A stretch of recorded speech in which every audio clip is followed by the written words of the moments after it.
თუ მსოფლიოში ქონება შვილებსა და შვილიშვილებს ჩუქნია, საქართველოში კი სახელმწიფოს ჩუქნიდან. ამის შესახებ პარლამენტში მიმდინარე დებატების და საფინანსო საბიუჯეტო კომიტეტის თავმჯდომარემ განაცხადა. მისი თქმით, ნაციონალური მოძრაობის მიერ დამკვიდრებული ეს ტრადიცია საქართველოში დასრულდა. დავით ონოფრიშვილის განცხადებით 2013 წლის საერთაშორისო სავალუტო ფონდის ანგარიში პირდაპირ წერია, რომ ეკონომიკის დაღმასვლა შარშან დაიწყო. ეკონომიკის დაღმასვლა იმიტომ იყო დაწყებული, რომ ბიზნესი იყო დატერორებული, წინასწარ იყო გადახდილი თანხები.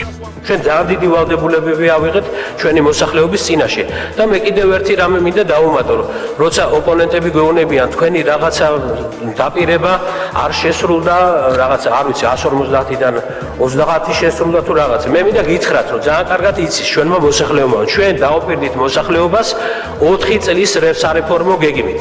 ჩვენ დავდიოდით და ჩვენი რეფორმები არის 4 წლის განმავლობაში. ეს პირველ წელს ჩვენ გავაკეთეთ მაქსიმუმი. ჩვენ მთელი რიგი ნაბიჯები გადავდით, რომელიც არც კი ქონდა ჩვენ საარჩევნო პროგრამაში.